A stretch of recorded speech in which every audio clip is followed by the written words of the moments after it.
Bollywood thriller film ठारू कम नथिला एही कहानी।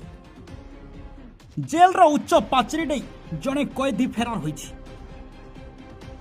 कलाहांडी जिला भवानीपाटना जेल पाचेरी नहीं जड़े विचाराधीन कैदी फेरार हो जनापड़ी। मंगलवार विलंबित राति में घटना घटिथिबा सूचना मिली। फेरार अभियुक्त सदर थाना थेमरा गाँव जगन्नाथ सबर होइथिबा सूचना मिली। जामिन नामंजूर हेबारु से विचाराधीन कैदी भावे जेल रे थिले। जगन्नाथ तीनोटी चोरी मामले रे 2 मास तले सदर थाना पुलिस तांकु गिरफ करथिला। परे पुलिस तांकु कोर्ट चालाण करथिला। फेरार अभियुक्त सदर थाना थेमरा गाँव जगन्नाथ सबर होइथिबा सूचना मिली। जामिन नामंजूर हेबारु से विचाराधीन कैदी भावे जेल रे थिले। कलाहांडी जिला कारागार भवानीपाटना रे डीआईजी शुभकांत मिश्र घटना पर स्थिति अनुध्यान पर जिला कारागार भवानीपाटना रे डीआईजी शुभकांत मिश्र पहुंची।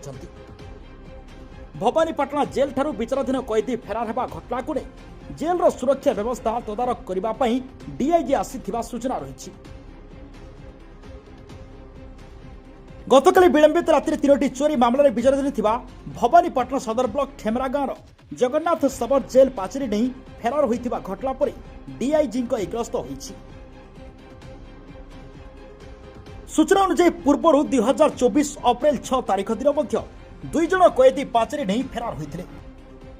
तेबे बारंबार जेल रु कैदी फेरार हेउथिबा नहीं जेल सुरक्षा व्यवस्था को नहीं अनेक प्रश्न सृष्टि होउछि। तेबे बॉलीवुड थ्रिलर फिल्म ठारू मध्य कम नथिला एही कहानी। जेल रो उच्च पाचेरी नहीं कैदी जनक फेरार होइछि। जने विचाराधीन कैदी फेरार होइथिबा बे चांचल सृष्टि करिछि। मंगलवार विलंबित राति में घटना घटिथिबा सूचना मिली। फेरार अभियुक्त सदर थाना ठेमरा गाँव जगन्नाथ सबर होइथिबा सूचना मिली।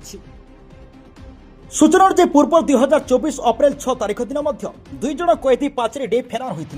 तेज बारंबार जेल रु कैदी फेरार होइथिबा नहीं जेल सुरक्षा व्यवस्था को अनेक प्रश्न सृष्टि होइछि।